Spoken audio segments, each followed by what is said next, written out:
Good morning, Nigeria, and welcome to Daybreak on Trust Television, reaching you live from the nation's capital in Abuja. I am Ayuba. Thank you for joining us. Thank you for joining us. Good morning. My name is Dashan Husseina Usman. And of course, today is a beautiful morning, quite a lot to look at. We woke up this morning to the report of the NSAS panel in Lagos State with quite damning revelations, really, some of whom were denied before now. And they are confirming that quite a number of people died. A total of 48 people, were said to have either, been shot dead or sustained some injuries, and all of that. And it's quite damning. Really to have that kind of report, but we will look at that in our newspaper review today on the show. And we'll also be joined by Oyebode Fadipe, the General Manager Corporate Communications of the AEDC Abuja, to talk about the recent hike in electricity tariff and of course the expected increase in the cost of meters increased by 30% from what we gathered, and so we'll be looking at that. All right, we'll also be joined by Sani Saidu, Acting Director, FCT Fire Service, and he'll be joining us to talk about response to fire emergencies. Not forgetting that we'll also be taking a look at the dailies on a Daybreak, and before we go ahead and do that, let's find out what's happened, or let's take a look at events on the 15th or the 16th of November 16th of November.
Okay, so today is International Day for Tolerance. In 1988, Estonians declared sovereignty from the USSR as well, and in 1945, UNESCO was founded. Now, talking about International Day for Tolerance, it was started by the UN General Assembly with the goal of getting educational institutions and the general public to see tolerance as a staple of society. The United Nations is committed to strengthening tolerance by fostering mutual understanding among cultures and people, as we all know. And in 1995, UNESCO created the Declaration of Principles and Tolerance as a way to define and provide awareness for tolerance for any and all governing and participating bodies. And, the quote is, "Tolerance is respect, acceptance and appreciation of the rich diversity of our world's cultures, our forms of expression and ways of being." Well, very importantly, now reading about different cultures or nationalities is one of the best ways to help break down, your intolerances that you may not know or you have as well. Help increase your awareness of other intolerances throughout the world. International Day of Tolerance on November 16 is a great opportunity for you to think back and recall the last time you had a different perspective than one of your friends. Well, I mean, tolerance is something that we cannot live without, isn't it? One way or the other, we all have to compromise, you know, our standards, you know, our beliefs, our culture, thinking, everything. you know, just to accommodate others. Because, I mean, after all, we are not all by ourselves on the planet. We have to live together with others who are different from us, maybe by virtue of their ethnicity, their color, their race, their religion, and so on. And so that's why tolerance becomes very important to have that, you know, society that will coexist. Because intolerance, you know, has been known to, you know, cause a lot of havoc in the past. You know, wars started Yes. just by I mean, we've seen intolerance. genocides, we've seen Genocides ethnic and cleansing, everything, we've seen exactly. all manner of, you know, So- conflicts, you know, as a result of, you know, these intolerance. So it's very important. Nigeria's unity, for instance, we'll put it into the context of our Religious own, tolerance as yes, well. of our own time and in our own space. Nigeria, specifically, Nigeria needs to be more united than it has ever. Because of the changes of our times and the new things that we are seeing. And for me, I would say that politicians have a bigger role to play when it comes to, you know, promoting national unity and cohesion, because they play a major role in their politicking, in their campaigning. The messages that they send, you know, are very important. And also, all of us will need to take responsibility, specifically on social media and all of that. Some of the messages of hate that we share and all of that goes on social media, it needs to stop. We need to be more accommodating to other people. Yes, whether and we they know them or not. Yes, and ethnic profiling as well, the stereotyping as well. These are things that we must, you know, do away with. We must treat people on the basis of their own character, And you with know, respect and with as well. respect. Very, very important. So I think that's what this day is all about, and we are here to create that awareness that we must do that, to have a Nigeria that is one and that is united and is together for the interest of all Nigerians. I think that's a very, very important point. All right, now we will be taking a look at the dailies on Daybreak, and then we'll be looking at quite a lot. We have Nasiru Lawan Abubakar, Editor-in-Chief, Deadline Nigeria, to review the stories with us on the newspapers today, the stories that made the headlines. Before that, let's take this quick break. But in a situation where you find that a person look like the same, not necessarily tribal or regional. but I have said that.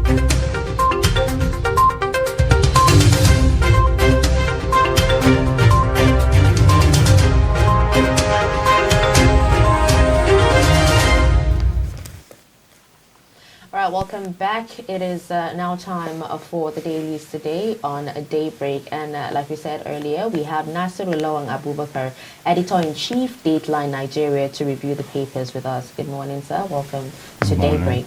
Good morning. It's good to be here. All right. So quickly, let's just take a look at the lead stories.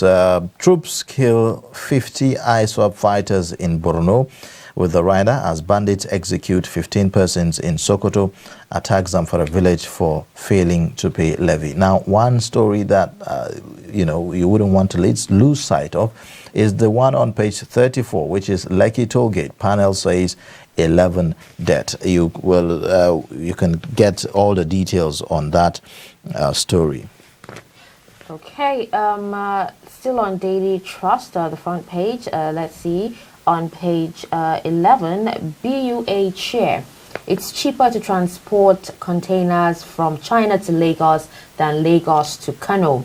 And then the lead story on the front page of Daily Trust here reads, troops kill 50 ISWAP fighters in Borno.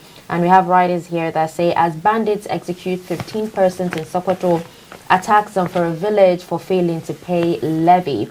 And moving on, we have Ohaneze wants autonomous region. We still have a story on page 8 that says Sani Angote's body arrives Kano today for burial. A sad one there. On page 4, you find a story that says Nigeria on alert as Iranian cyber spies target telcos, ISPs. This is one to be worried about. And at the footnote of the front page of Daily Trust, you'd find a story that says Buhari approves fresh 656.1 billion naira bailout for states as governors meet over Paris Club refund. And these are the stories on the front page of Daily Trust. All right. On the Punch newspaper, the lead story says, ASU threatens fresh strike, says agreed 22 billion naira allowance unpaid. You see the rider there says, and allowance not that of an association. Education minister hold the government responsible if we go on another strike, say lecturers. Of course, you'd find also another one. NSAS, 9 confirmed dead at Lekki Toll Gate, says Lagos panel. That's on the Punch newspaper. So on the Daily Trust, we saw 11. On Punch, we are seeing 9.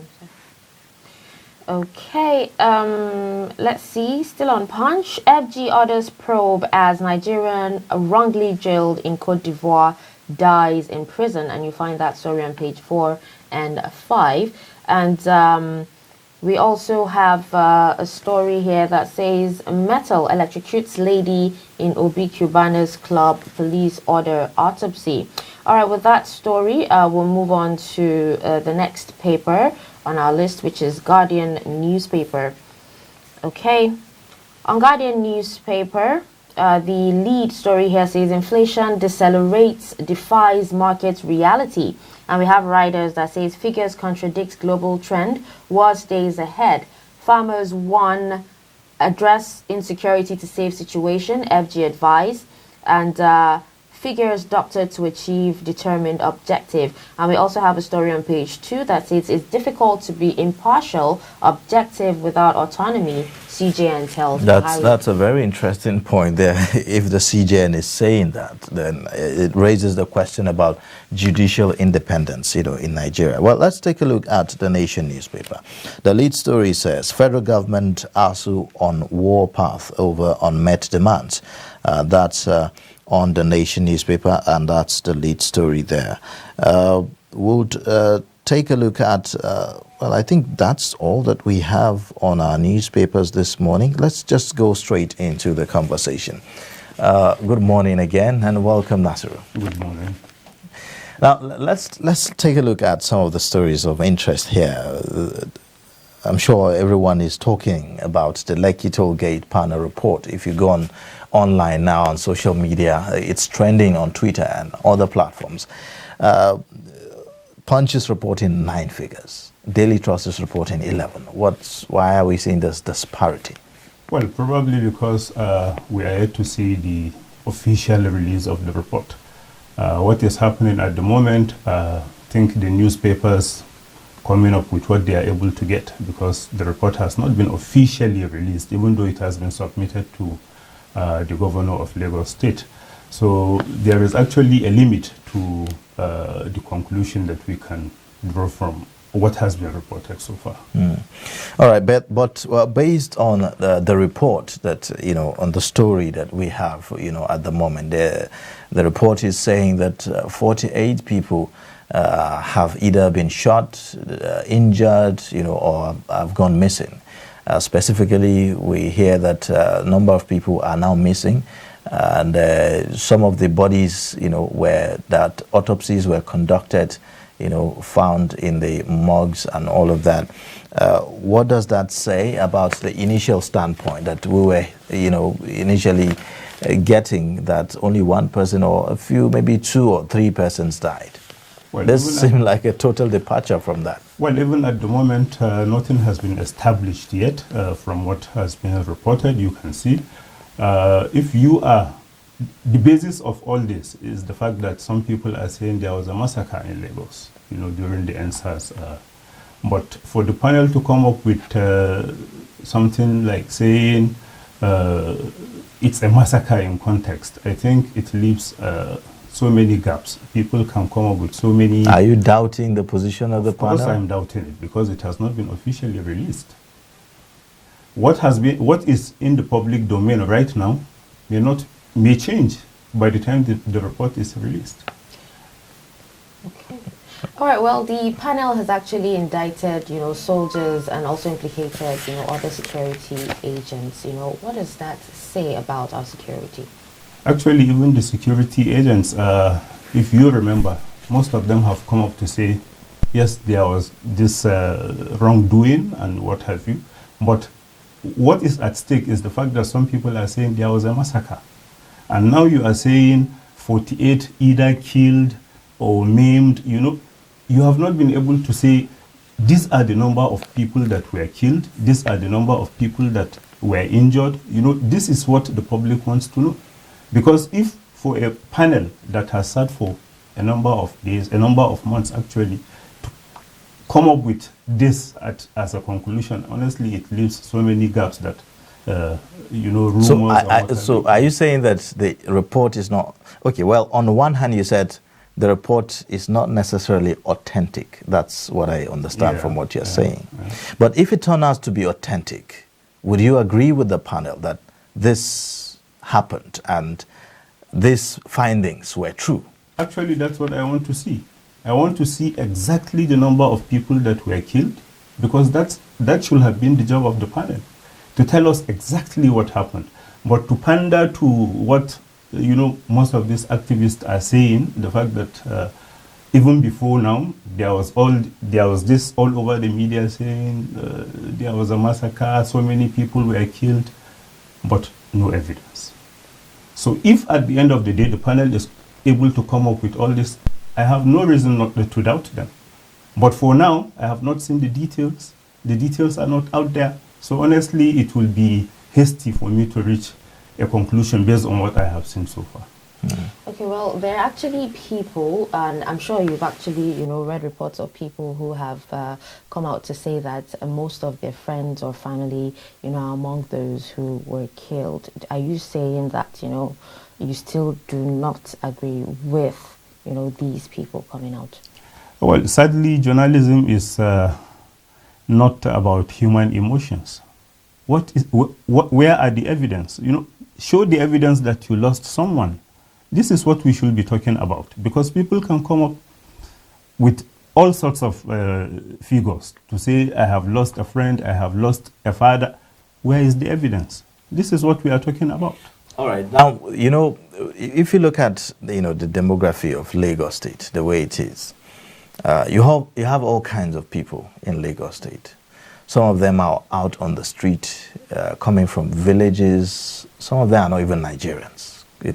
Coming from maybe neighboring Cotonou or maybe Cameroon, Togo, and the likes. And some of these people, you really cannot say, okay, this is the family in which they are coming from, because they are just living. And even their families back in their villages or wherever they are may not even know their state, whether they are alive or they are dead, and all of that. And if we have such persons involved in this killing, are we still going to say, well, they are unidentified people, they are nobodies, they are nameless, and so it doesn't hold any water? Honestly, this should have been the job of the panel. The panel should have been able to tell us that, okay, so many people live in Lagos that we don't even have, traces of where they are coming from. The panel should have been able to do that. But to just say 48 are either killed, maimed... The panel actually said that it said certain bodies are not identifiable. You cannot even identify them. How do we establish the fact that they are also victims of the NSAS problem, if you have not been able to identify them? That's what I'm saying. But for the panel to actually come out with that figure, it means they've actually done their investigations and confirmed that some of these bodies, are actually, NSAS victims, and they have families. Some of the families must have come around to, identify these bodies. Actually, this comes back to my argument. You can see even from the reporting, Punch is saying 9, Daily Trust is saying 11, because this thing has not been officially released. All the snippets you are getting is what we are able to get. Maybe you are able to see this is a 300 and over 300 pages of report. And then you are like coming up with a newspaper report that is not more than 7 paragraphs. So another question which might be tricky here is that if it's not officially released, why are we reporting it? Because that's what newspapers do. You look for the facts, and report them. But This is what- you just said No, that no. it's not This is necessarily what- a fact. It's not I mean, necessary, it's, of course. I mean, it's doubt. I mean, you said that it might not be authentic. Remember what But members of, we are reporting it. yes, but remember what members of the panel said. It has been reported also that they hope the governor will release their report. That says a lot. It has not been officially released. So probably what you have is not a complete information.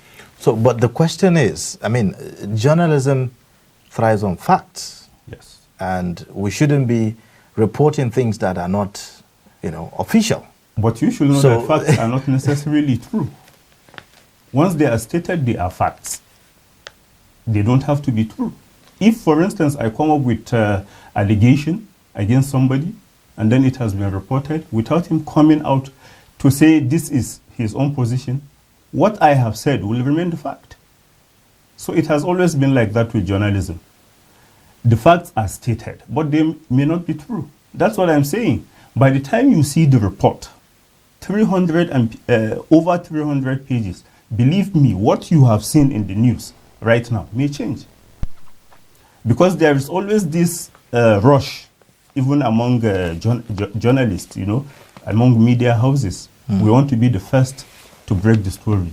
But the way it has been treated, probably no major newspaper has led with it. That is to show you that the information they have at the moment is not complete. Just wait, by tomorrow you see so many things coming out.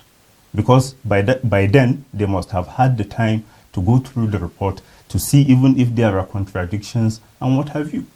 But this is like a spur of the moment thing.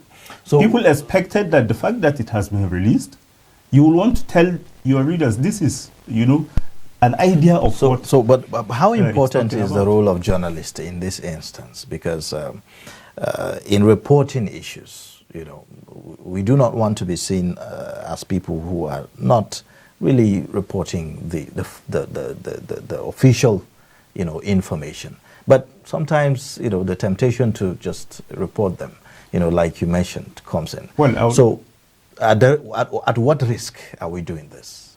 I will blame this on the proliferation of social media platforms. The media is right now trying to compete with the social media, and you don't do that. You have to put context to what you are reporting so that whoever is reading your story should be able to know, okay, this is what you relied on to do your report. But just because the news is all over the social media and then you also want to be part of those reporting it, you just pick one or two things and then you release them without going through the report to see even if there are contradictions. How will you feel if maybe tomorrow, after going through the report, you are now able to see A, B, C, do not tally with D? What do you do? Because you have let yourself, to be taken for a ride by the social media platforms that you see all over. Okay, well, we're talking about journalists now. I'm sure you remember when it happened. You saw a lot of media houses, there at the scene, and some also took, recorded, the happenings around. Some were even harassed. Now the panel has actually accused security agents of using live ammunition on armed protesters. Let's not even talk about, the protests and everything. What is the basis of, security agents using live ammunition in an unarmed protest? It's actually quite unfortunate that we're even talking about soldiers, being part of this. The police should have been able to handle this because even by their training, soldiers are trained to kill. They are not like the police, they are not taught how to handle civil matters. So why should they be there in the first place? That's what we should be talking about. This is something that the police should be able to handle, like I said. But the police right now, the way they are, they are actually those that caused the answers in the first place. Because of the way they treat civilians, citizens, as you are like guilty once the police comes for you. You are guilty. By saying that, you are kind of admitting that the soldiers were there and that they opened fire. Even the soldiers said they were there. But that's according to the report that was No, released. not just the report. They, Even in the you know, hearing, yeah, they appeared before the panel. The panel, yes. And they established the fact that they were there. So what you are saying is not based on the report, it's based on the panel Based on the sitting panel, in... on the sitting. Okay, so what do you think, or what do you have to say about the CCTVs that were, was it removed or... CCTV, yes. Yes, days or prior to the protest? Well, if I remember correctly, in the course of that report, or in the course of the NSAS 10, there were explanations that what were removed were actually the cameras used for the toll gates, not CCTV. If you are coming, the camera is there to scan your number. That's for those who do their things electronically, that they don't pay cash at the point of passing the toll gates. There was that explanation at the time. Now to come out to say it was the CCTV cameras that were removed, where is the evidence? Who has been able to establish that? All right. Well, I believe we will get to know more about this as it unfolds, just like you said. For details on what we know so far, you can pick a copy of the Daily Trust newspaper, read page 34, you would find that. And of course, you would also, you can have a copy of the report, even though it's not yet officially released. But from what we know so far, you can have, the basic information. Now, troops kill 50 ISOP fighters in Borno. That's also another story that we're seeing as the lead story on Daily Trust. As bandits execute 15 persons in Sokoto, attacks Zamfara village for failing to pay levy. Well, this is coming just as we are also hearing that some generals and a few number of troops were also killed in the exchange of fire in Askira-Uba, somewhere in Borno State. Now, give us a perspective on this story. Recently, ISWAP is active, around Askira-Uba and surrounding communities. If I remember correctly, even some brothers of the emir of Askira-Uba were abducted not long ago by the same insurgents. So there is something that is actually attracting them to that part of the country. And from what we have been able to see so far, they are trying to either establish a base, or they are trying to probably amass weapons, because that's what they basically do by attacking military formations and what have you. And even the general that you are talking about actually was killed on their way to provide reinforcement for the troops. And for them to target him specifically, that means the man has been up and doing. He was able to contain them. They know probably with him around, they couldn't be able to do much. So he was targeted. But I like the response, from the security agencies. And I hope what they are telling us is the truth, because unless we have a counter narrative, we have to go with what they are now telling us. But remember what a senator from that part of the country said. The people have lost. Actually, there is a panic there now, because the presence of this general tends to give them some hope. And now that he has been killed, there are reports of people leaving Askira-Uba to neighboring communities like Chibok, Mubi, because they are close to, in the same axis. What does that say about the fight against insurgency in Nigeria? Are we winning? Well, that will be difficult to say because you rely on what you read or what you see. From what the military is telling us, they are winning the war. But anytime you talk to the people there, they tend to tell you otherwise. So unless the people themselves come out to say, yes, the military is winning, I will continue to doubt most of the information that I will be receiving from the military. That's how it works. Because if you are telling me there is improvement in security, I should be able to feel it. Without me feeling it, then... I mean, just like some of the things that we are seeing on the front pages of our newspaper, we are also seeing on The Guardian the story about the inflation dropping. It says inflation decelerates, defies market reality. I mean, it doesn't really, tally with what our reality is. Another story of interest is that of ASU threatening to embark on strike if government does not meet up its demand. We are here again. Briefly, 1 minute, I want you to talk about that. Honestly, I think ASU should be able to come up with better ways of fighting for their rights. Is there any other better way? There should be. Because if you are saying strike is the only way, so far it has failed to do anything. You know, they go on strike today and then maybe tomorrow they are convinced and then they are back at work. If strike doesn't compel government to do the needful, what else could? We have had strikes for us. We have had strikes that, will last for as long as a year in Nigeria. Yes. Actually, the government should worry about its reputation generally. Because if ASU, these are the people responsible for, bringing out civil servants, professionals and what have you. And then you are not paying attention to their plight. What do you expect the people to do? Because the government will make a promise today and then they will fail to fulfill it. If you know you are not ready to do that, why should you give them hope? All right.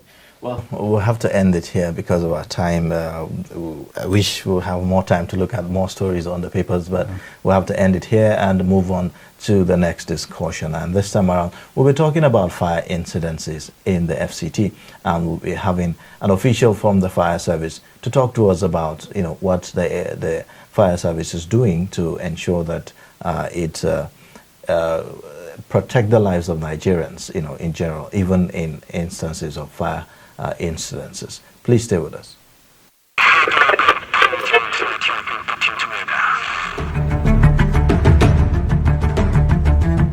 Suleiman, Aya, and Tari, all from the Sulubawa clan, with a unique wealth of culture and deep love for cattle, which truly reflects their sense of family.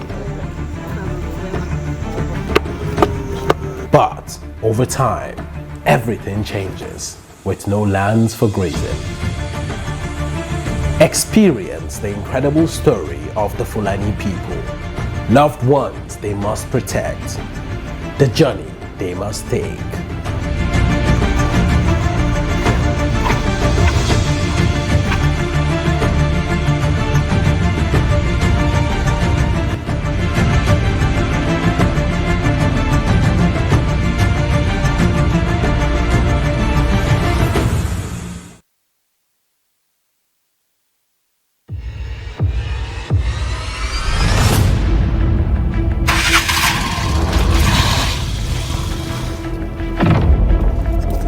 Nice to see you, sir. You got a 10-year-old son, a 12-year-old son. He's a shill boy. Yeah. And how did he get to that stage? You allowed it to happen. You allowed it to fester. It's like a cancer. It's a failure of the family, a failure of the society, and a failure of governance. We are still going into some other hideouts to see if any apprehensions will be made tonight.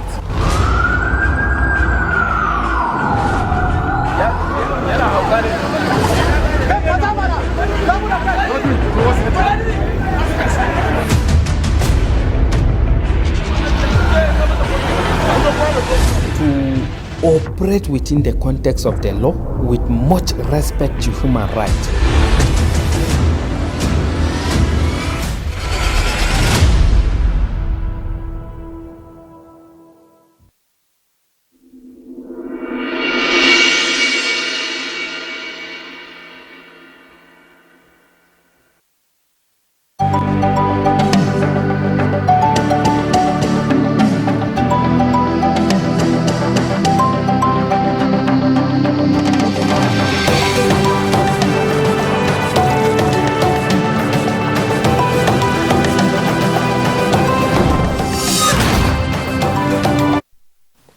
Now, fire incidents in Nigeria is a recurring occurrence. Fire hazards usually end in catastrophe if the proper precautions are not taken. And these fire outbreaks are caused by many factors ranging from electrical short circuits to gas, tanker, or even pipeline explosions. Let's have a look at this report.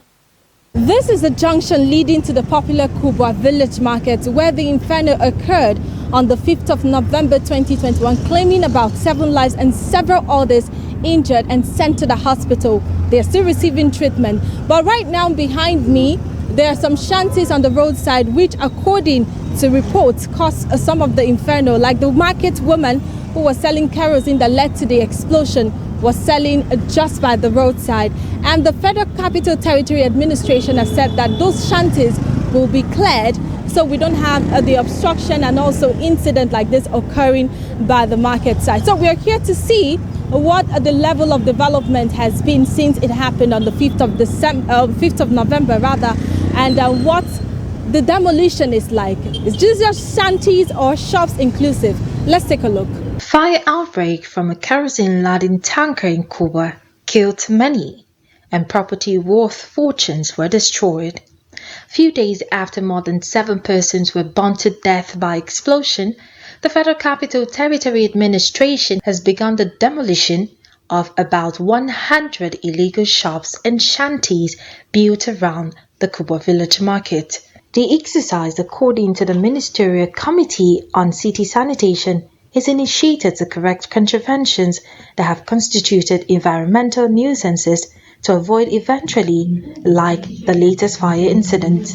Some shop owners affected by the demolition speak with us. I have a shop around this Kuba village market that was demolished. Within 48 hours, we were given notice. It was just like a joke, like we didn't expect them coming because the time they gave us was just too short, 48 hours.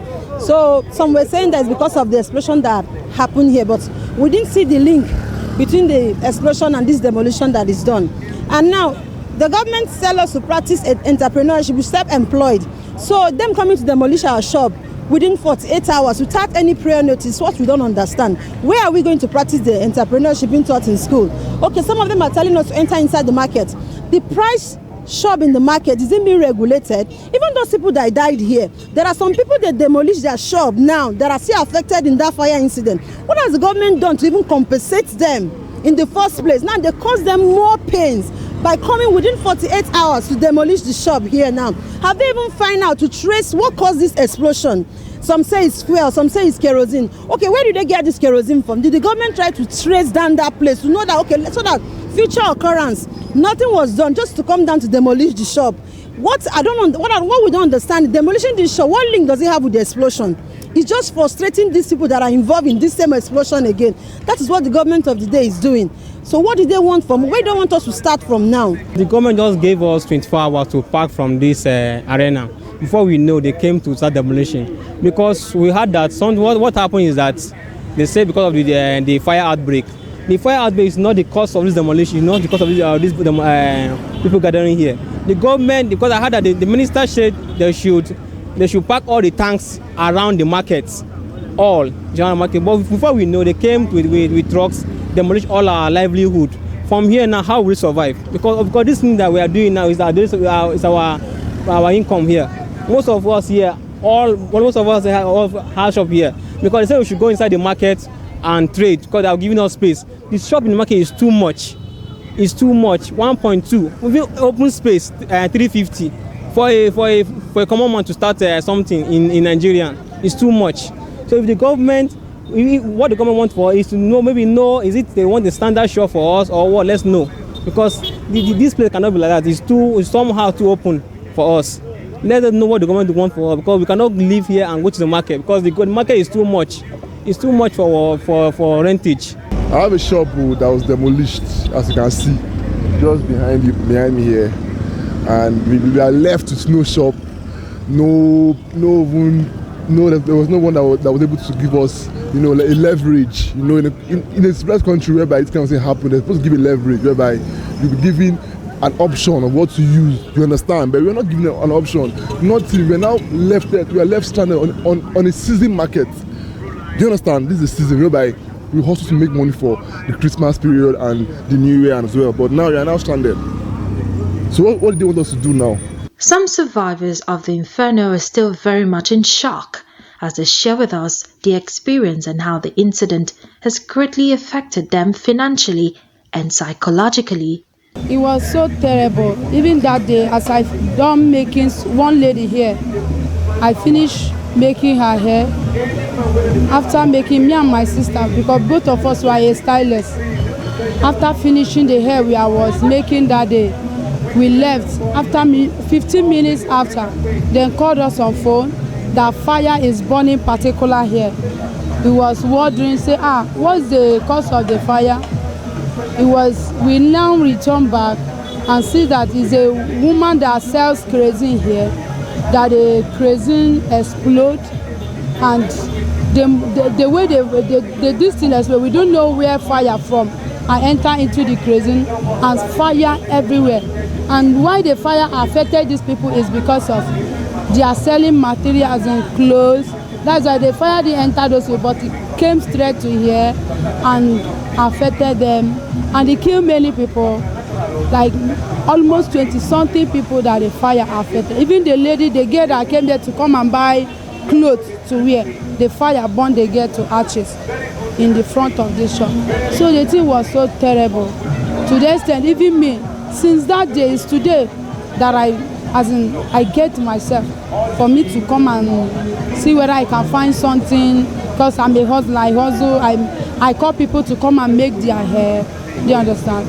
So I'm a hustler. So just today I just came up for me to come and know whether I will see one or two people I will make hair for. I was just crying and say, is that how God loved me?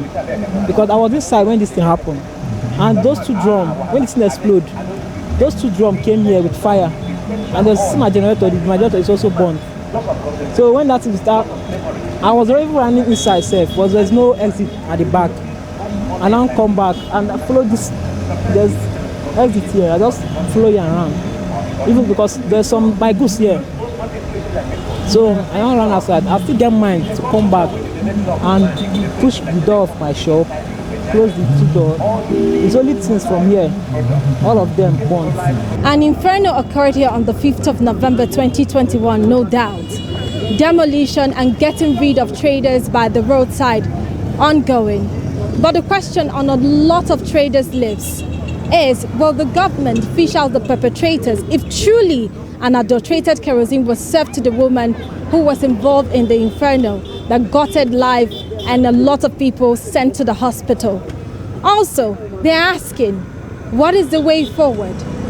How would the common man on the streets survive with the level of demolition going on in the market?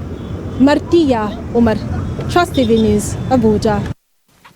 Well, there you have it. Now, to answer some of these questions, we have Sani Saidu, Acting Director, FCT Fire Service, to talk to us about the response to fire emergencies in Nigeria. Good morning. Good morning, sir. It's good to have you join us. Good morning. Yes. Thank you.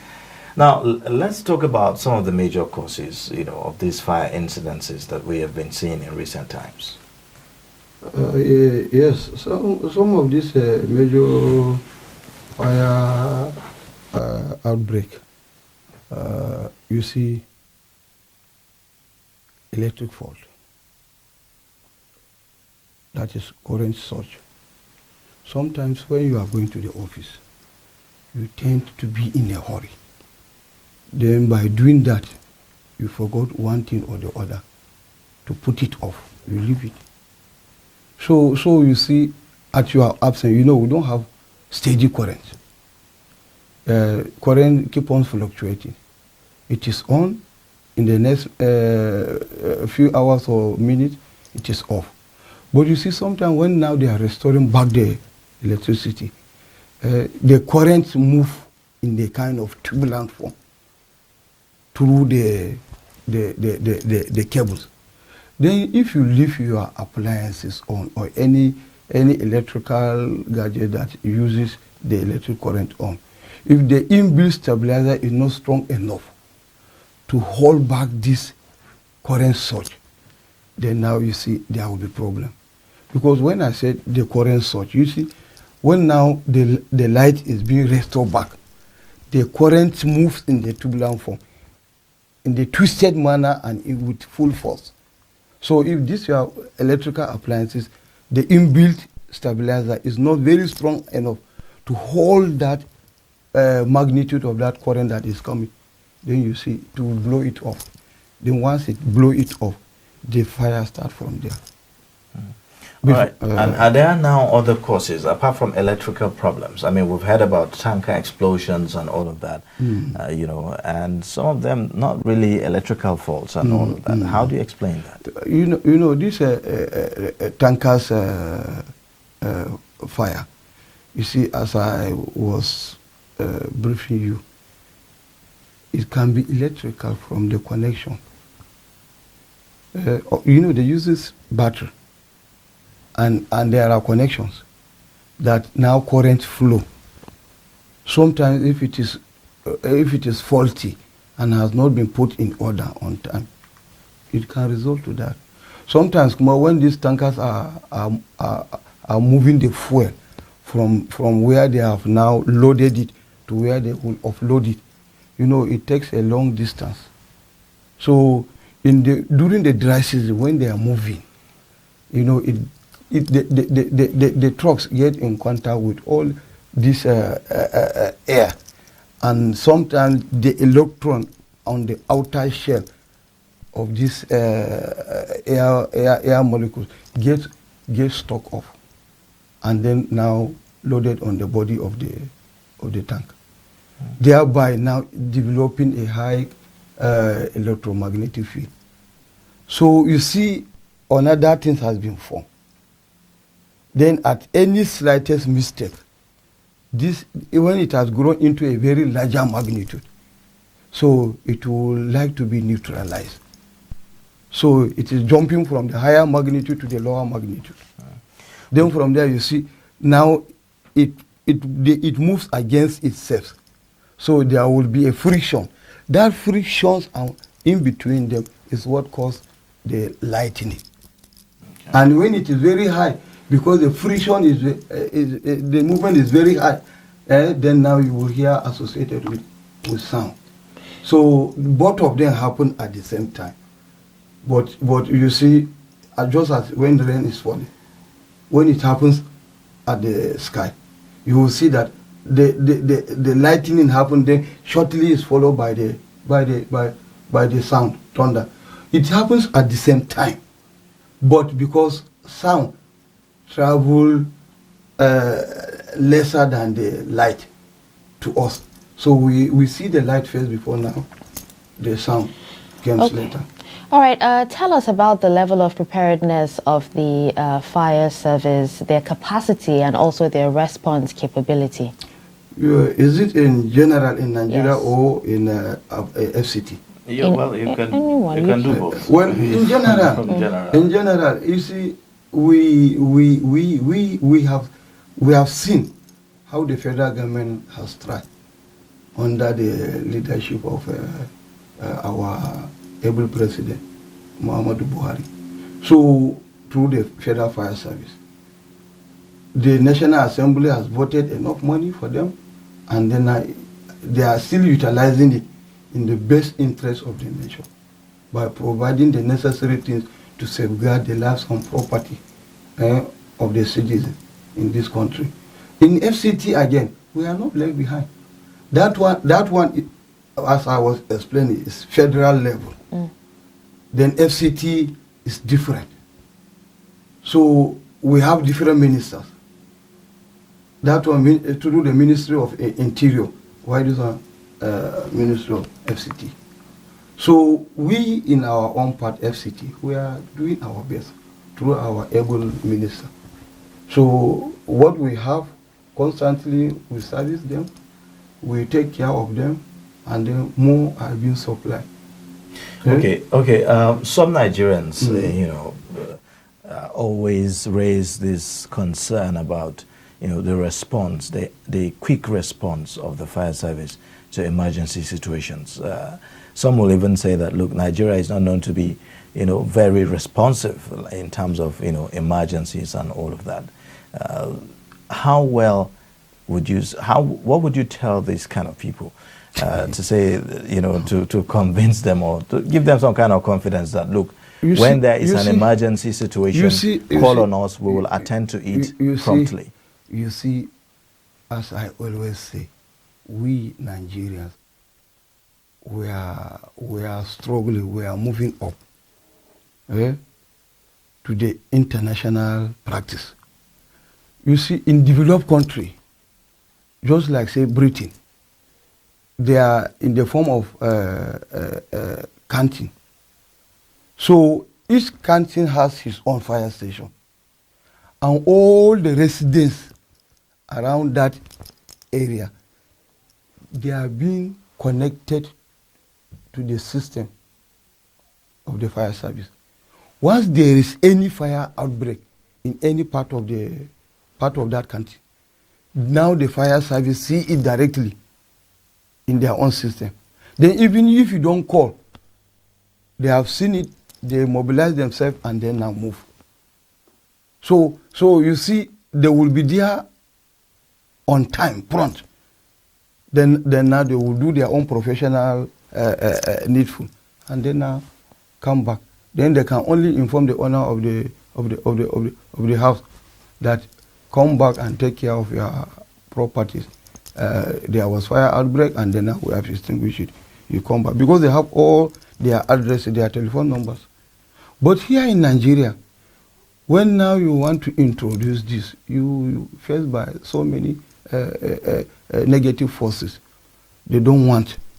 They want to continue like this. And once there is fire outbreak within your own premises, sometimes you tend to forget, even if you have the numbers of the emergency number of fire service, you tend to forget.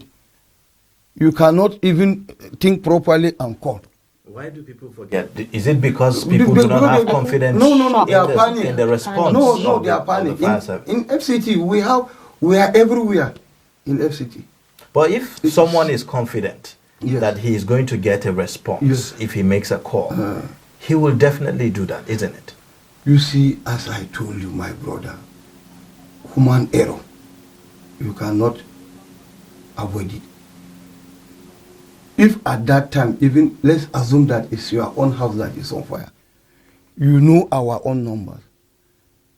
You see, you unless somebody try to remind you, because that time your brain is now alert on so many things that you want to do at a very short time. So that number, FCT Fire Service, that number 09-290-6118, you tend to forget it. Except maybe if you are neighbor, they remember, then they call. But mostly, it's not the person, the owner of the property that is on fire that do call. Okay, how many fire stations do we have in the FCT? In the FCT, we have about 16 fire stations. And are they well spread? Yes, 9 in the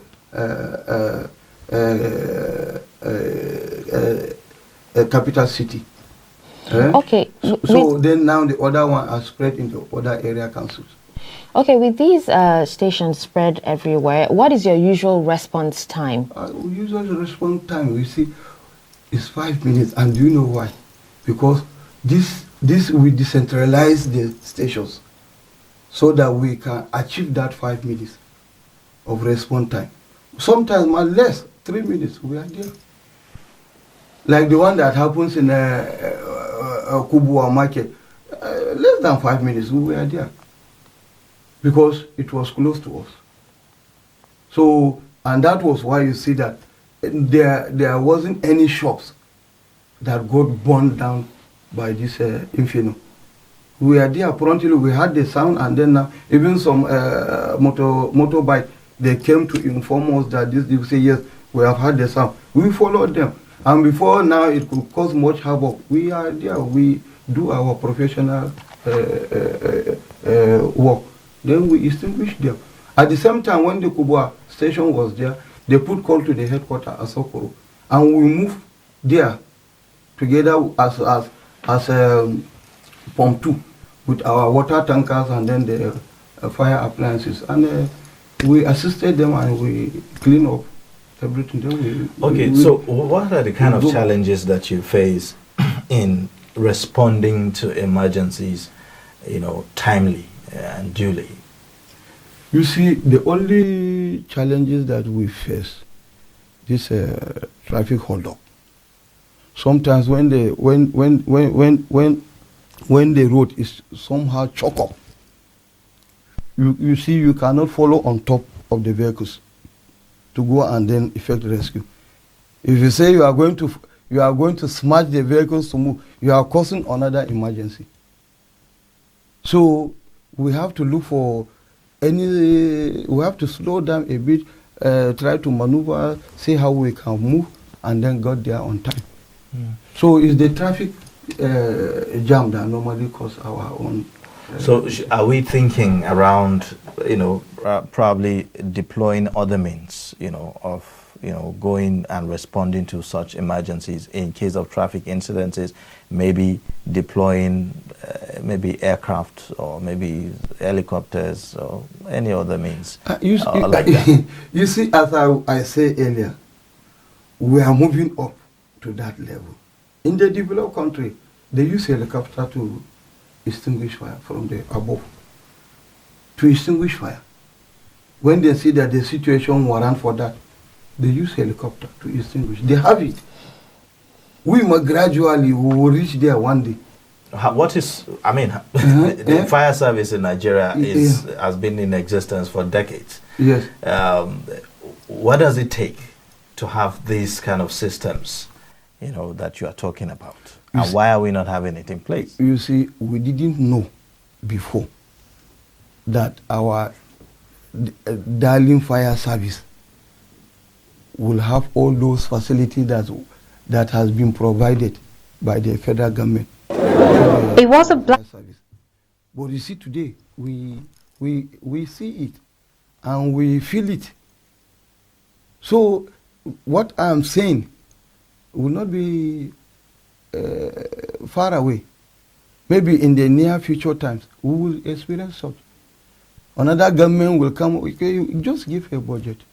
When you see that the economy can accommodate that, you give the budget. We go to where they are doing all this construction, then now we tell them what we want, and then now they will do it for us. They may bring it in tens or in hundreds, as far as our money can accommodate it. Okay, well, you'd actually agree that fire safety measures are completely neglected by Nigerians now. How do you enlighten or train the public on, what measures to take? You see, fire safety training has been going on right from day one. Once you establish a fire station, the fire safety department unit is also there. The operational unit also there. The admin unit also there. These three units are the ones that form fire service.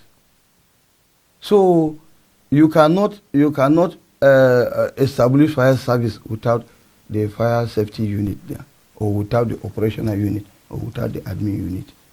So these three major units, they are the ones that form the fire service. And the work of the fire preventive unit is to go around.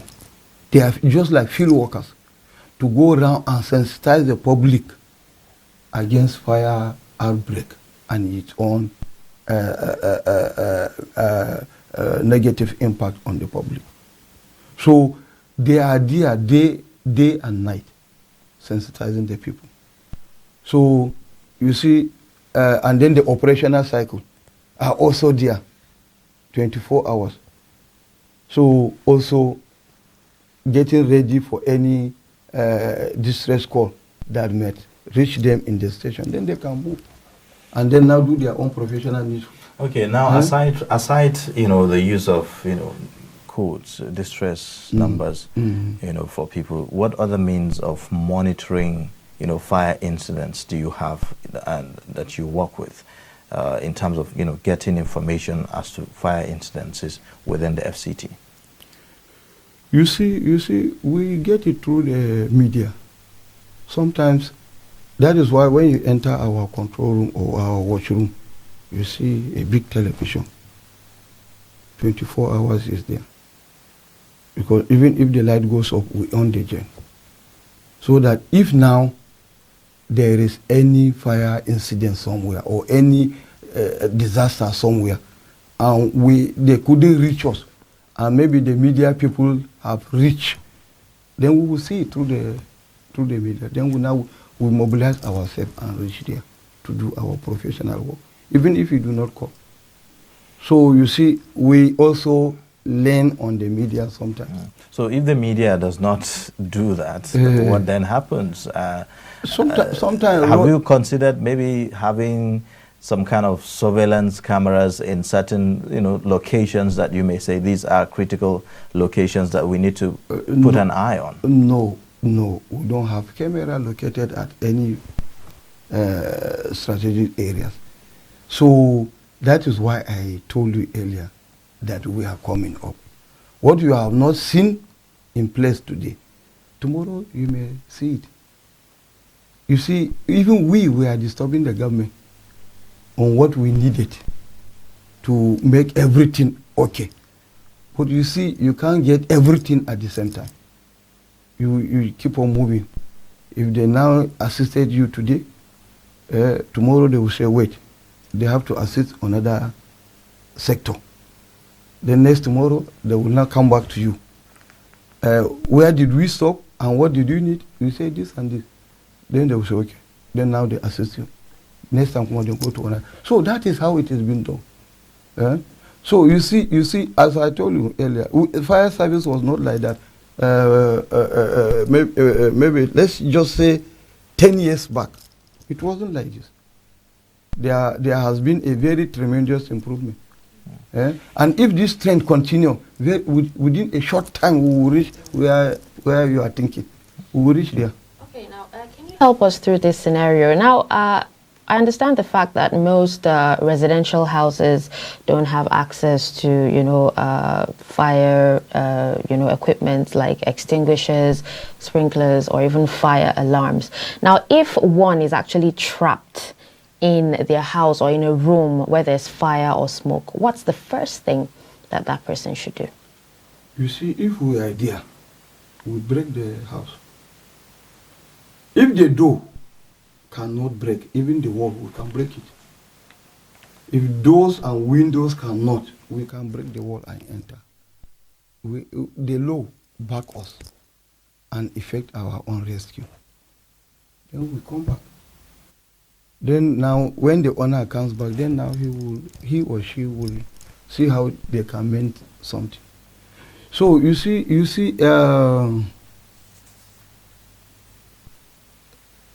like now, let's assume that maybe somebody is trapped, maybe 20-story building, this and that.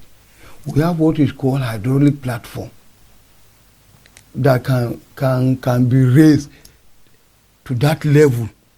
Then now fireman will now enter into the room and then now effect the rescue and then now bring it out. So we can also use the hydraulic platform now to extinguish the fire.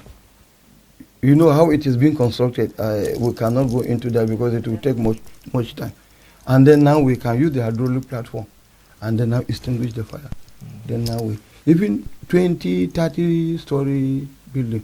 Just like what happened in that USA 2000 and is it 2000 and one co? September 11. September 8. Yes. September 11. So you see those one they are hydraulic platform. Then now it is being raising up and then now they do the needful. Okay, all right. Well, all right.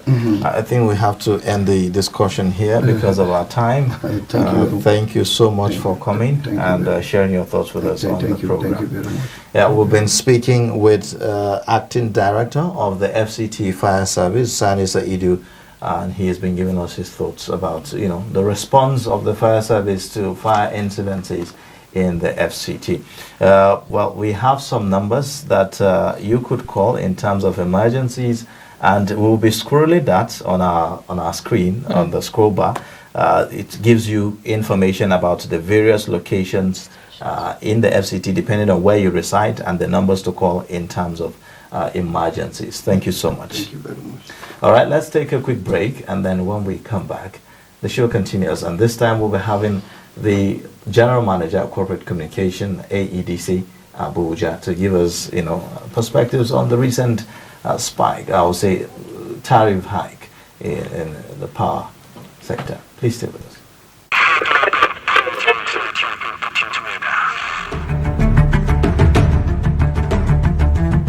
Suleiman, Aya, and Tari, all from the Sulubawa clan, with a unique wealth of culture and deep love for cattle, which truly reflects their sense of family. But over time, everything changes, with no lands for grazing. Experience the incredible story of the Fulani people, loved ones they must protect, the journey they must take.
Nice to see you, sir.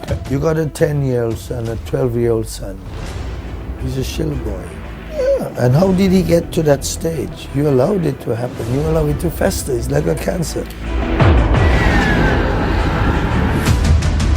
It's a failure of the family, a failure of the society, and a failure of governance.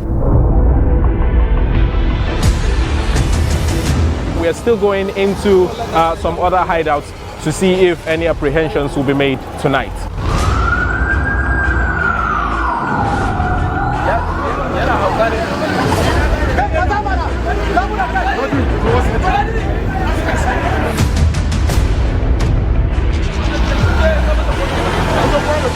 To operate within the context of the law with much respect to human rights.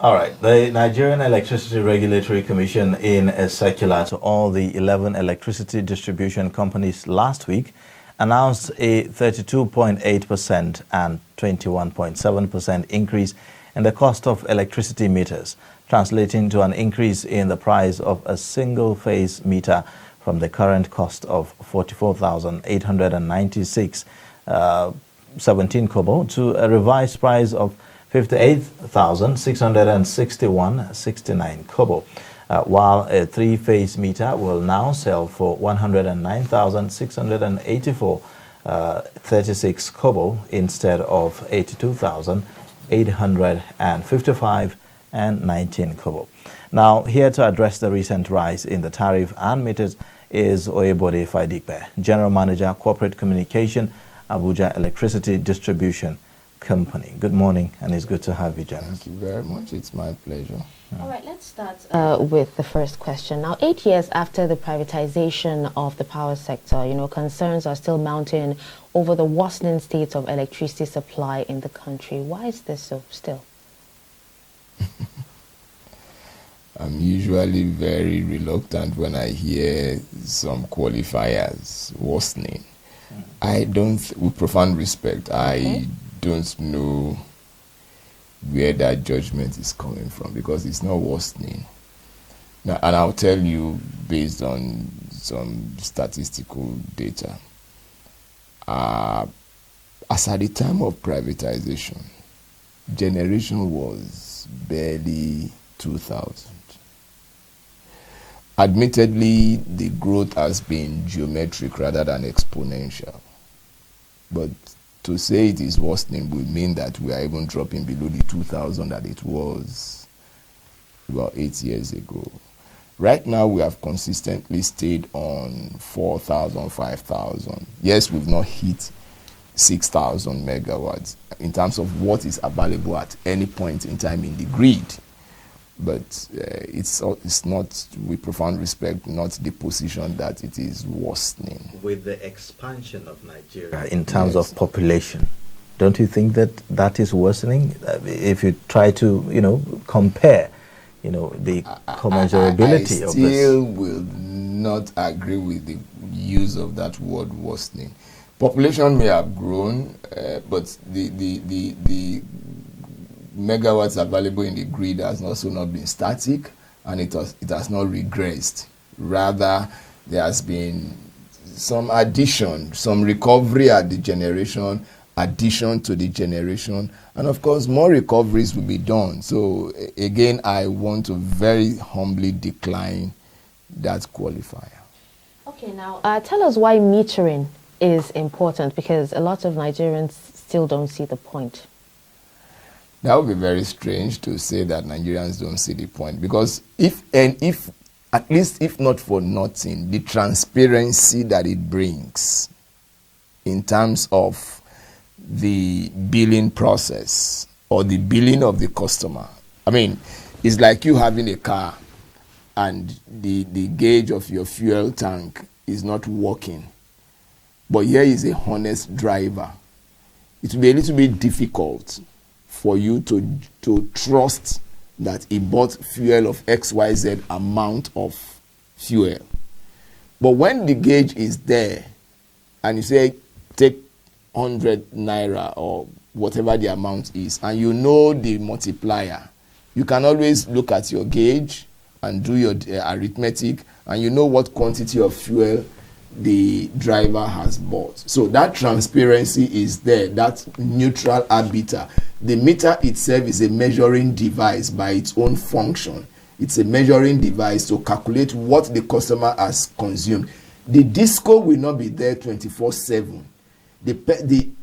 Using that personification, now the person that will be there for the purpose of calculation between the customer and the disco or the service provider is the meter, and the meter is supposed to be a neutral arbiter. That's why we have always advocated that the location of your meter is very, very important. We don't want it in your parlor, we don't want it in your bedroom, we don't want it in your kitchen. Let it be at a point where we can gain access, where you can also see it and ensure protection, so that anytime we come there, we can look at the meter, we can determine the integrity, we can see that it is working, and we can say you and I, that is the service provider and the customer, can confidently say that what this meter is giving me is right. So, and I know very well that quite a number of customers, and we must be fair to them, there are quite a number of customers who want meters.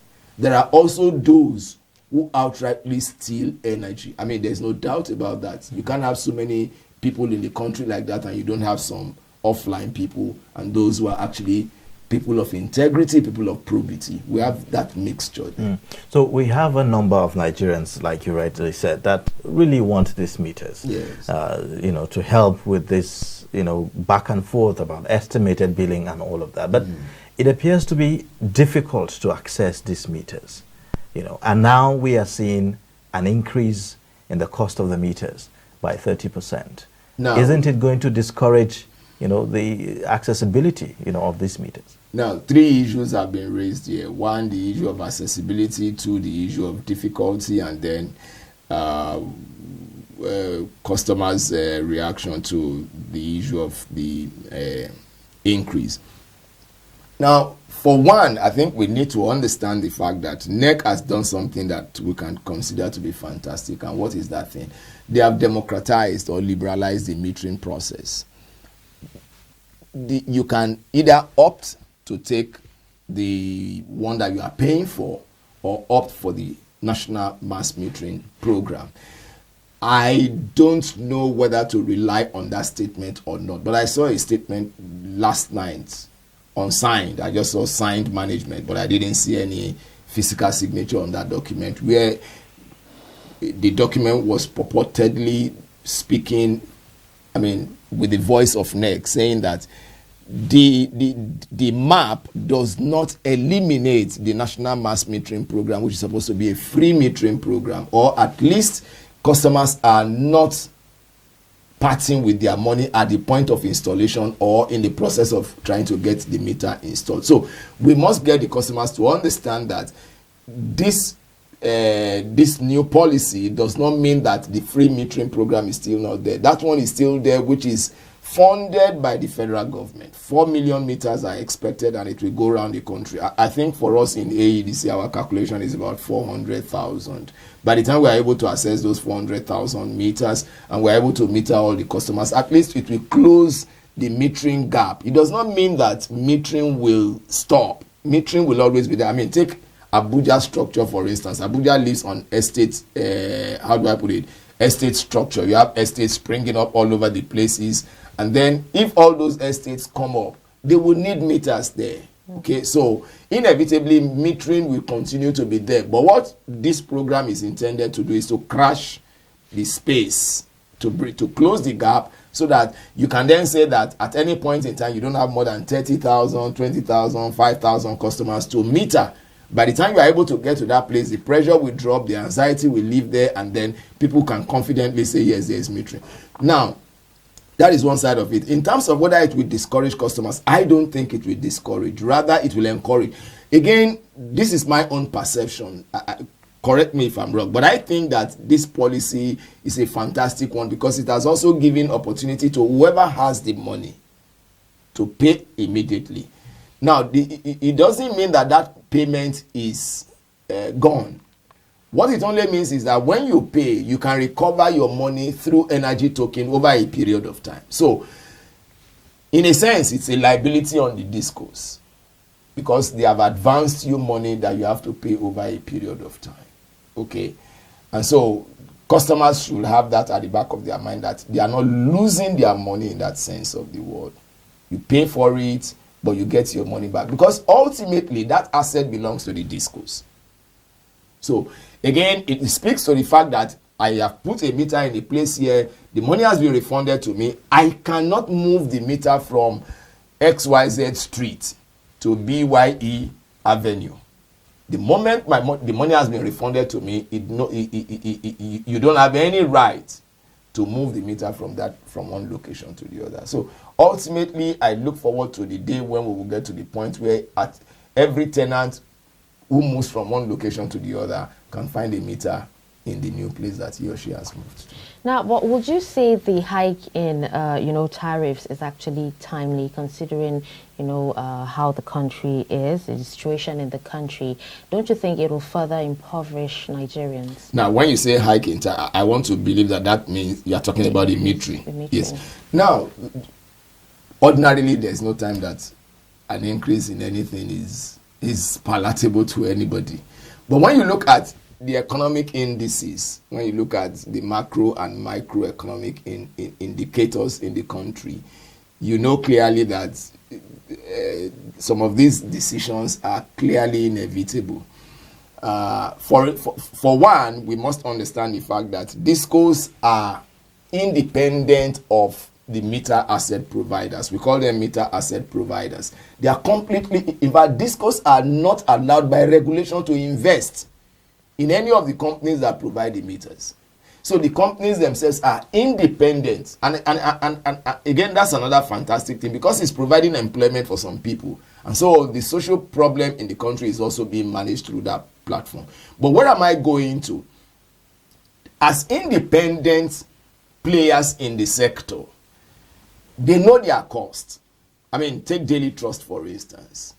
You know the cost of production of your newspaper. You know the cost of running this studio. MBC cannot now come, or the Nigeria Newspaper Proprietors Association of Nigeria cannot now come and say, this is how much you have to fix the selling of your newspaper. If it goes below the cost price, then they have to provide a subsidy, which is what government is doing. But again, government is saying, look, I cannot continue to subsidize because I don't even have all the money in the first instance. I have so many things to run after. I have health, I have education, I have security. I have quite a number of things to deal with. So the sector must be able to fund itself. So if there has been an increase, it must also be because the providers have also done their own arithmetic. They have seen that, look, I am in business. Cost of fund is there. The cost of dollar is there. The inflation in the country is there. And quite a number of things are also there that influence ultimately whatever the price of the meter will.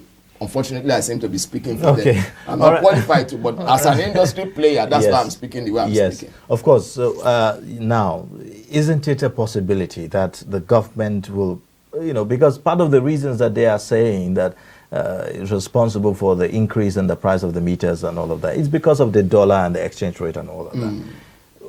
Isn't the government in a position to provide the dollars, for these people? You're asking me to tell you about how my grandmother and my grandfather met when I was not even there at all. Because, the issue of power is so important to Nigerians. I agree. That Nigerians have been struggling with this thing. And you can bet how it has impacted negatively on, our economy and all of that. So what happens to small-scale businesses? People who are just using this electricity to earn a living from day to day, and they will now have to spend extra on generators and the rest of them. Well, I think meter and generator are two different issues entirely. If you have generator, you really don't need a meter. Anyway, speaking jocularly.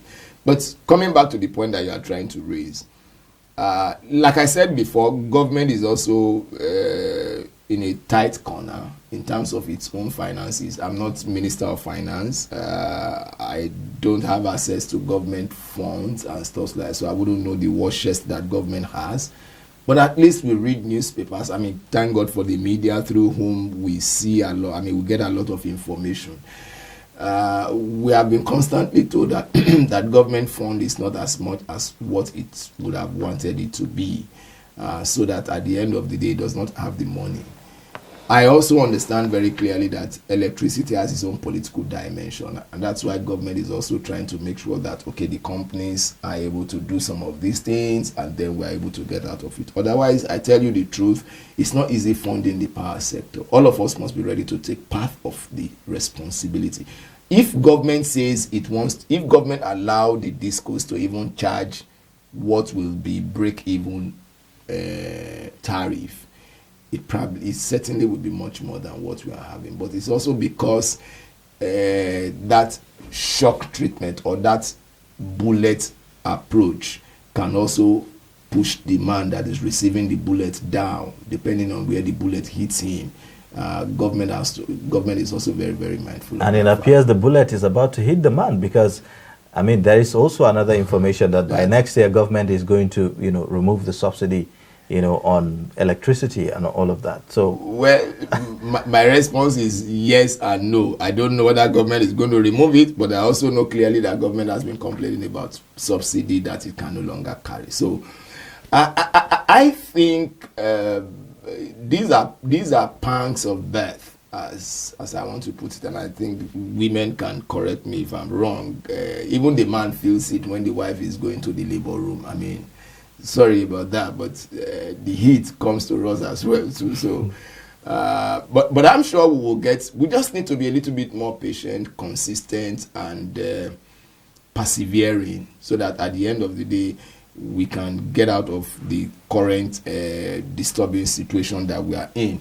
Let's not forget the fact that whatever we are seeing in the last few years of privatization are things that had been there for about 100 years plus. I mean, the power sector had been in the hands of government for over 100 years. The investment in the sector has not matched the demand.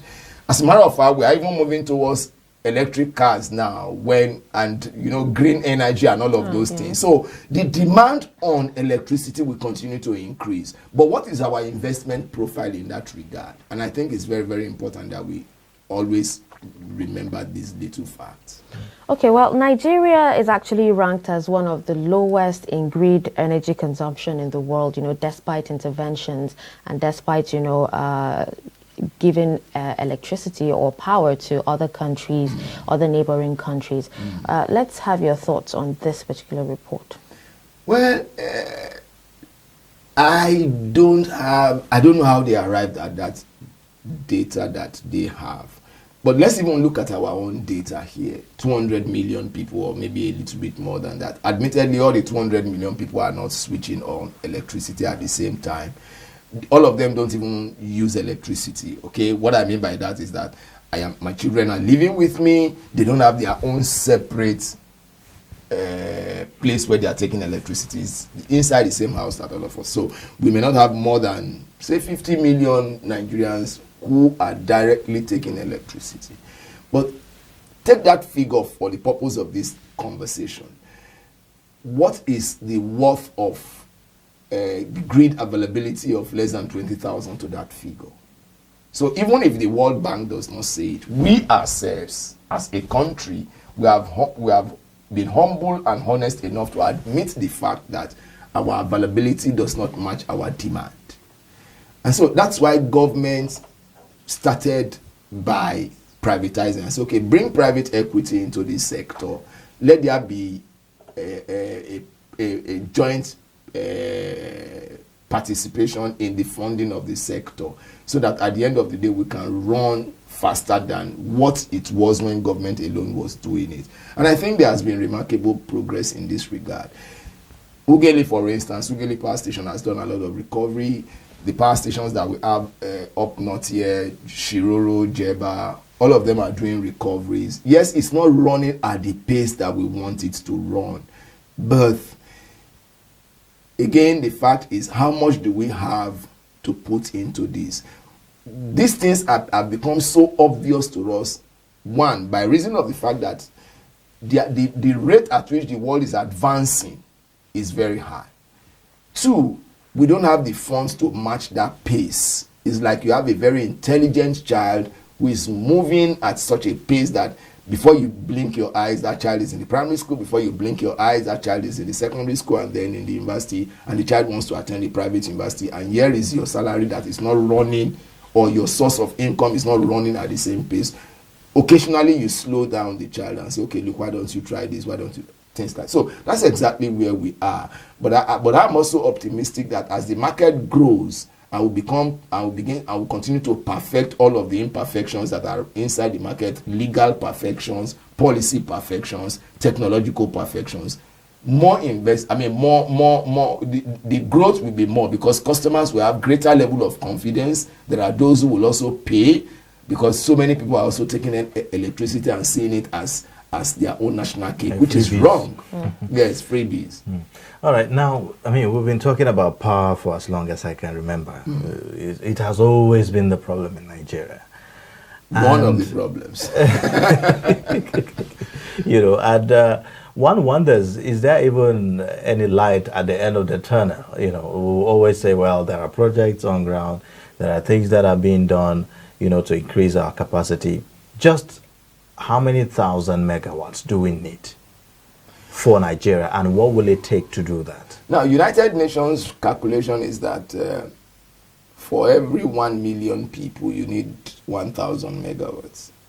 So if we go by that arithmetic, it means that we probably will be looking at 100,000 megawatts for 200 million people, assuming without considering that is the figure of our population. Now, in terms of what it will take to bring about that one is huge. I mean, there's no doubt about it.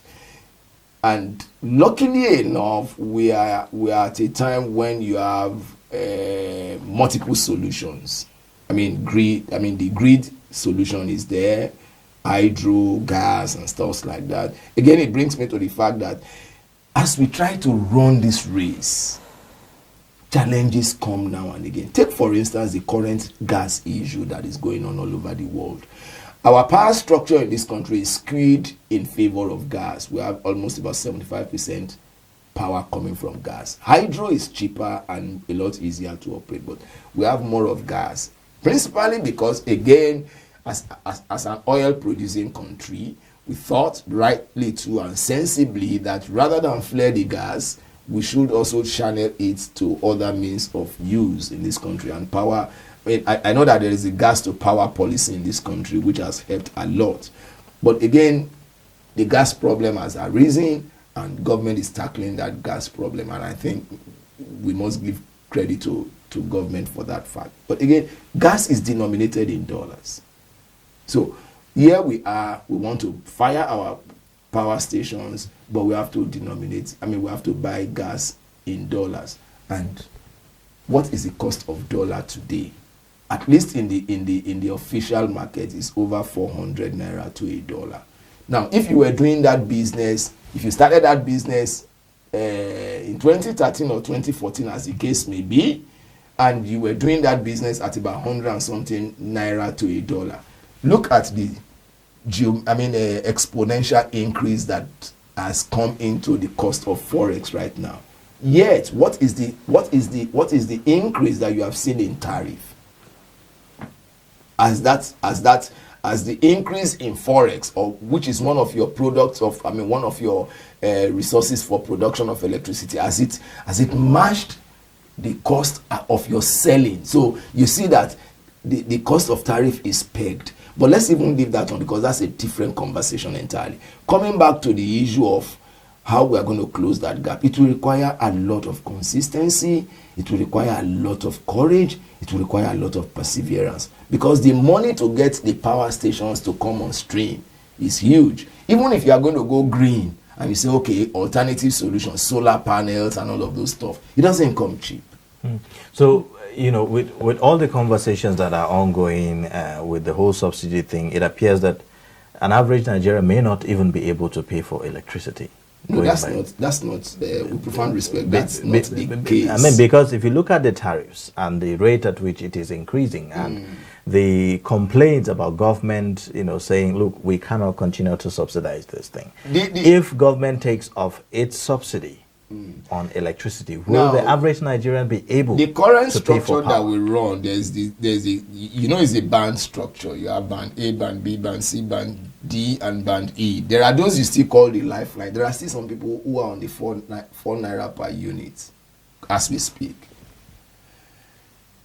Now, what their population is all over the country may be a different issue entirely, but there's still that provision that, okay, look, there are some people who are really, really down the social ladder, and they're allowed to be on what you call the lifeline. So if somebody is still paying 4 naira by now, at the risk of contravening adverts, there is this chewing gum that I buy now and again. One is 10 naira. It has a blue wrapper, I won't mention the name. That's chewing gum, 10 naira for one. And you and I know that the moment you extract the sweet in the gum, what you have left is exercise of your mouth, and you throw it away. And so in 3, 4, 5 minutes, you are done with that gum. Not to compare with electricity, that it takes you a bit of time before you can use 1 unit of electricity. For somebody who is paying 4 naira, I know clearly that the person may not have more than a television or lighting bulb or radio, and it must be one of those our mothers, old fathers, and stuff like that in the village. So there's still those who can pay that amount, and then you begin to graduate it gradually like that, and then you get to the upper level. So the people that you regard as poor men will still have electricity. But even at that, most Nigerians that, have these meters complain that they're being ripped off. How? Because, units they buy for a certain amount, it runs faster than it is supposed to. Now, there are so many reasons that you can advance for that. Let's come from the known to the unknown. From the known, if availability is high, your meter will run. If your appliances are all working almost at the same time. You know, one thing I have discovered in this country, and it's not a complimentary comment. The moment electricity comes, oh, put on the microwave, go and iron your dress. Mummies know what I'm saying. Iron your school uniform. All of those. Yeah, because there's no guarantee that the light will be there in the next 1 hour. That's why I said it's not a complimentary remark. But the truth of the matter is that you're also consuming energy at that material time. True or false? You are consuming energy. So if you live in an area where availability is 16 hours plus, you're also consuming energy. When we were asked to stay at home on account of COVID,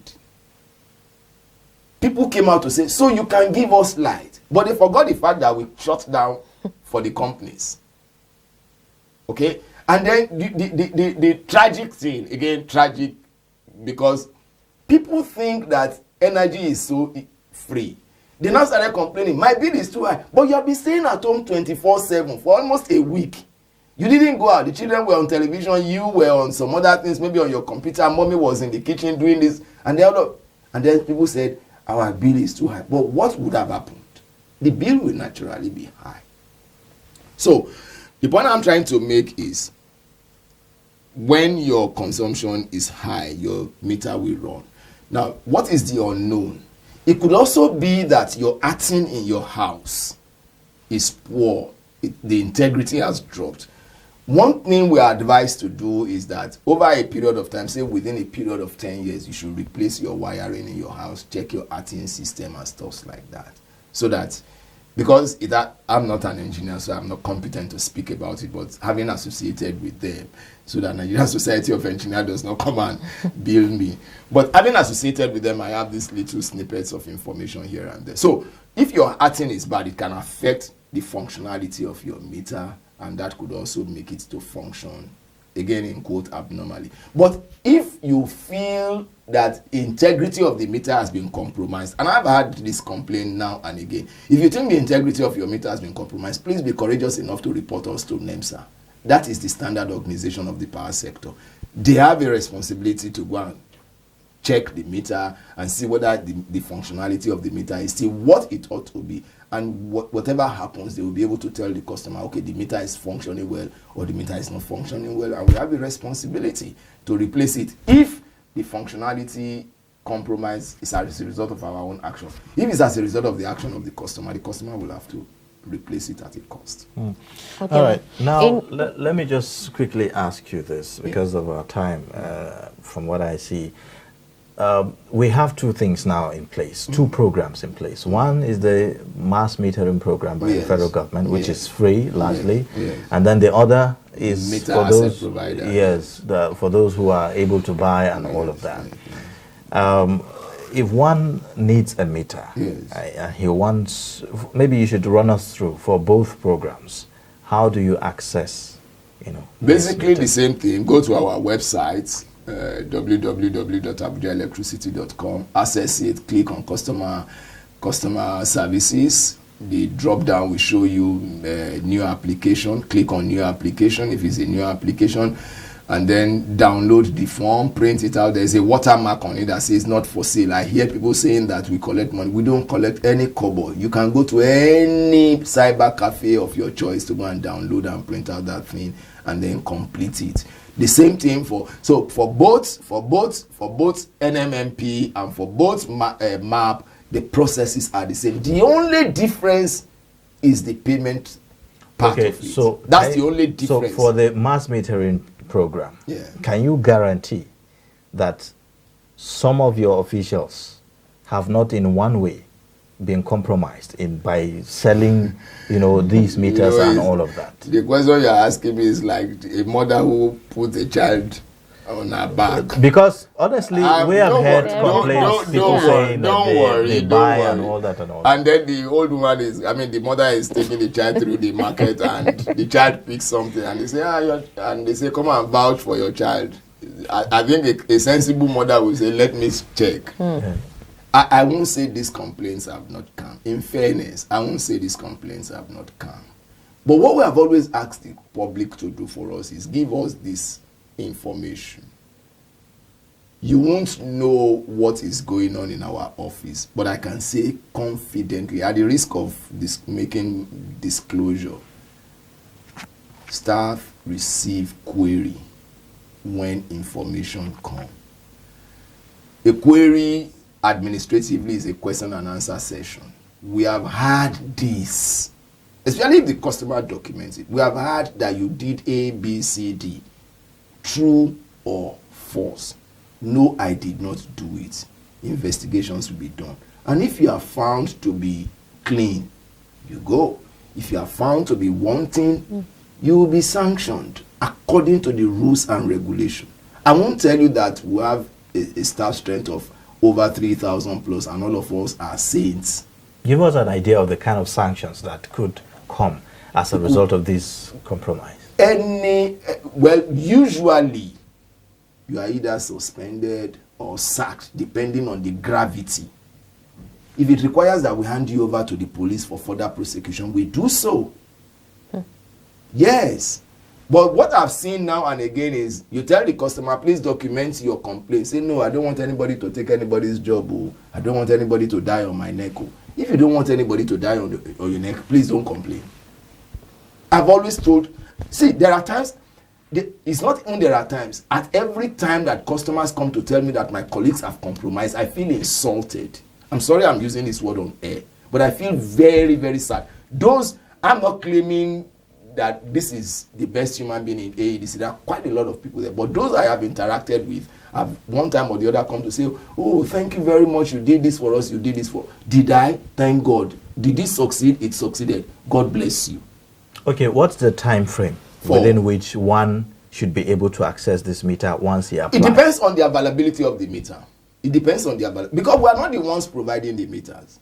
Is provided by a third party. You know why I'm asking this is because we have had situations where people say, well, because you have refused to play ball or maybe to induce, financially induce one or two persons, you are being frustrated. The access to the meter is being delayed and all of that. I hear this complaint. The media tries to hold us by the jugular with this complaint.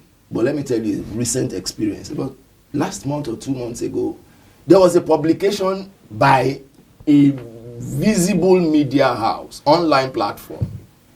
And I went round colleagues in the media to say, okay, look, I need to reach this reporter so that the reporter can give me the information about, more information about the customers that were interviewed who were complaining. I know that disclosure in the media is a very serious ethical issue. You are not supposed to disclose your source. I know clearly. I mean, that's a background I have come from. But I also know that if truly you want to help the customer, you need to be able to confide in me to say, okay, the customer's name is XYZ, this is the phone number, provided I want to use it for the purpose of helping the customer. Because if a customer has complained to the media and the media has been courageous enough to carry that story, the only way you can help me as an organization is to give me more information about the customer so that I can frustrate whoever does not want the customer to get the meter. What I got was that, sorry, by ethics, I'm not supposed to disclose my source. What do you want me to do in the second? I'm not a spirit. There's no way. I'm not going to get Directorate of State Security to start looking for some amorphous customers in the place. No. So we need the media in this circumstance. If you think you cannot disclose to the factory floor, go to my MD. In fact, we have a whistleblowing line. You can go to the audit and say, I am disclosing to you confidentially. These are the customers that complained. These are their complaints. They say people are asking for money from them before they can give them meter. Please, can you get them to get the meter without? At that level, nobody can stop the customer from getting the meter. Nobody. Okay. So we need the media to assist us in this regard. Please, I'm begging. Don't tell me. Go and tell my auditor. Well, there are also those who do not have access to the media. You know, this instance you gave is because they were in the media. For those who don't have access to the media, thank God, whoever is listening to me now, don't come to GM Corporate Communications. Go to my chief internal auditor. Go and complain there. Go to our website, get the whistleblowers line, make that call. Anonymous. Nobody will disclose anything about you. Anonymous. We must be ready to fight this battle. Otherwise, it will eat us up. Okay, now, before we wrap up, away from metering, in your honest opinion, do you think Nigeria has the capacity to provide stable power supply? Thank God we're on air. I would have fought with you. Frankly, I would have fought with you, frankly. Why would I have fought with you? There is no part of the world where Nigerians are not making giant strides. One of our biggest advantages is that we have the population of men and women who are strong here. So to ask me whether we have the capacity to provide electricity makes me feel a little bit uncomfortable. Don't lose hope. Isn't that a hopeless situation? It's not a hopeless situation. Recently, let me bring that up here. TrustTV did a documentary on the Mambila hydroelectric project, in Taraba State, and it was shocking. The revelations, that years after that project, it's still there. Was introduced to us, and we always hear it on the news. So amount of money has been budgeted for these. 3 billion naira so far. That place, there's no foundation yet for that. You are dragging me into the politics of power supply. So is it not a hopeless situation? You are dragging me into the politics of power supply. I will do my best to resist it. But let me just say something. As I came into the studio, I came with a book on Africa that I'm reading currently. And the few pages I have read, about 13 to 15 pages, this is a history of over 5,000 years ago. All those who lived during that period are dead. But you see that those challenges that were there then, they were able to go through them and they were able to surmount them. Human beings will always have challenges. Nations are not built overnight. They are built over a period of time. People go through these challenges. I made an argument in my master's class. I said, if it takes you about 18 years to train your child before you can almost confidently allow that child to leave your sight. What about a nation of different human beings? How long will it take you to manage them consistently until we can come into that space where the system will run on autopilot? I don't think it's a hopeless situation. I just think it's a part of the process. I'm in social science. I think it's a part of the process of social development. We will get to that point one day. Yes, it may seem as if it's getting too long to get there. When we were doing table telephone, did anybody ever thought that we'll get to the point of did you ever did we, for all of us who are here, did we ever thought that a day is coming when the cat pusher will have his own phone? We never thought of it. I mean, it was something that I remember in my younger days. You go and stand in front of somebody's window and be watching NTA. It was only NTA then, and it will come around 6 p.m. Shh. Now, I mean, look at Daily Trust, for instance. There was a time when it was only one radio station in this country. There was a time when it was either New Nigerian, Daily Times, Chronicles, West African Pilot, and things like that. But see, the media space today has been opened up. A time is coming. You will, in fact, I know that in some locations in this country, people switch off their fridge and say, no, I can't take it again. You won't believe it, but that's the bitter truth. So we will get there. Don't be discouraged. Well, all right. Well, thank you so much for coming and sharing your thoughts with us. We really enjoyed having this conversation. Hopefully you join us again for another discussion another time. Well, we've been speaking with Oyebode Fadipe. He is the General Manager, Corporate Communications, Abuja Electricity Distribution Company, giving us perspectives on the recent conversation about electricity tariff, and the metering system in Nigeria. Now, let's take a quick break, and then when we come back, we'll be rounding up the show. Please stay with us.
Okay, I think today has been quite an interesting one, and you know, all the guests who have actually come around have been very, very, you know, everything they've said has been very, very insightful and informative here on Daybreak today. And after all being said and done, we need to wrap up the show right about now. Yes, and just before we go, I'd like to say that for some of our viewers, especially those who need meters, and then you're thinking, okay, how am I going to have access to this thing? Just know that there are two programs. You can either buy one, or you can either apply for the federal government's mass metering program.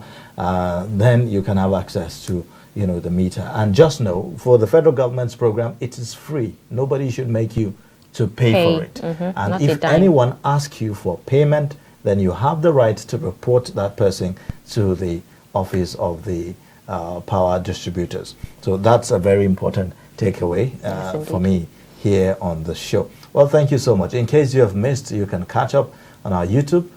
Just go to TrustTV, on your YouTube, and also across all social media handles. You'd find us right there. Follow us. We do this every morning on weekdays, 7 a.m. to 9 a.m. And we'll continue to do that to keep you updated and to keep you aware of what you need to know as far as Nigeria and, you know, information around the world is concerned. Thank you for watching the show. My name is Ayuba Ilya. Join us again tomorrow. Okay, I am Dashan Husseina Usman. Thanks for watching.